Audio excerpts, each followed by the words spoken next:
Figure de l'informatique, mais aussi du sport, le milliardaire et philanthrope Paul Allen, cofondateur en 1975, avec Bill Gates du géant américain Microsoft, avait survécu 2 fois au cancer avant de succomber hier à une récidive, à l'âge de 65 ans.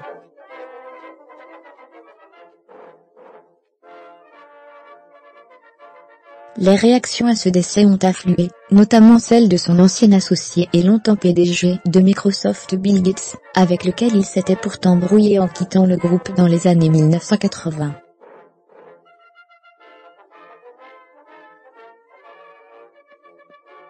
Saluant un de ses plus proches amis, qui méritait plus de temps, Bill Gates a estimé que l'informatique personnelle n'aurait jamais existé sans lui, selon une déclaration citée par la presse américaine.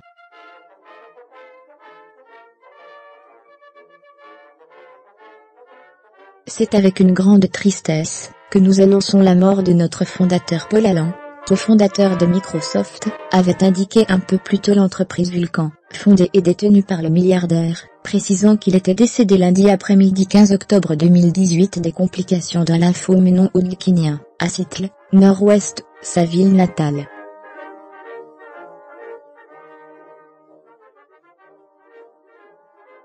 Paul Allen avait annoncé début octobre que cette maladie, traitée une première fois en 2009, avait récidivé, mais que les médecins étaient optimistes.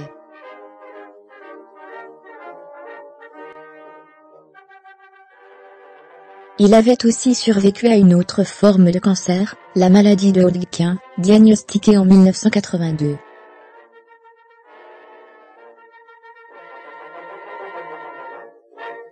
Mon frère était une personne remarquable à tous égards, a déclaré sa sœur jeudi dans le communiqué diffusé par Vulcan, saluant l'homme de technologie et le philanthrope.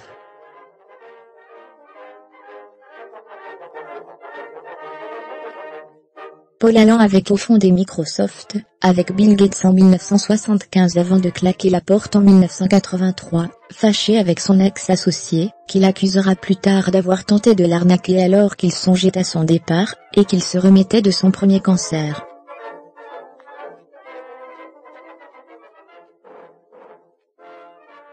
Faute d'accord sur le prix de rachat de ses actions, Paul Allen avait conservé ses parts, ce qui fera sa fortune, quand il les vendra vers l'an 2000.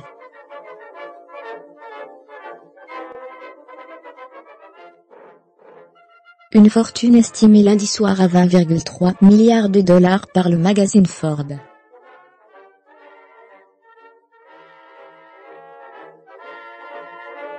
Steve Ballmer, un autre ancien de Microsoft et ex-patron du groupe, que Paul Allen accusait aussi d'avoir tenté de l'arnaquer dans les années 1980, a évoqué sur Twitter un grand mentor.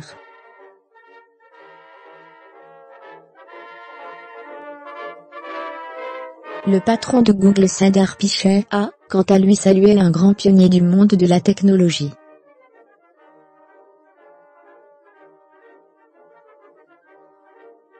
Trois ans après son départ de Microsoft, Allen avait fondé Vulcan, pour gérer ses différentes activités, notamment dans la culture, l'immobilier, le sport.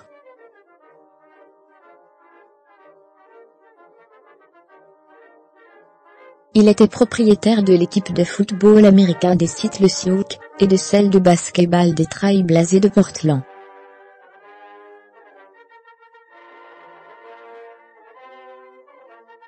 Comme beaucoup de milliardaires, et notamment Bill Gates, Paul Allen était un philanthrope ardent, en particulier dans la santé.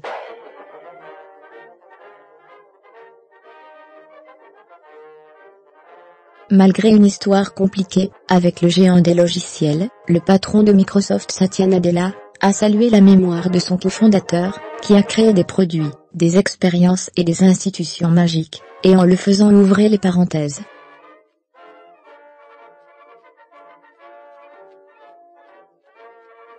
Fermer les parenthèses a changé le monde, selon un communiqué. Le monde du sport lui a aussi rendu hommage, notamment le président de la Ligue nationale de football américain, NFL, Roger Goodell, qui a écrit dans un communiqué que sa passion pour le jeu, combinée à sa détermination tranquille, ont conduit à une organisation modèle, tant sur qu'en dehors du terrain.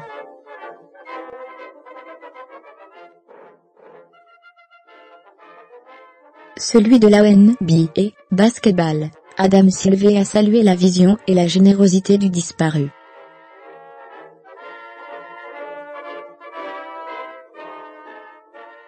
Il a travaillé sans relâche aux côtés de nos conseillers médicaux, pour identifier de nouveaux moyens de rendre le jeu plus sûr, a salué M.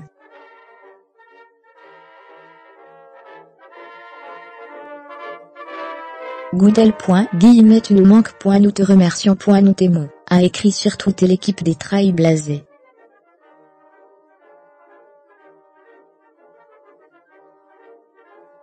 Paul Allen avait par ailleurs fondé Stratolaunch, une entreprise ayant construit un avion géant capable de lancer des fusées dans l'espace, actuellement testé en Californie.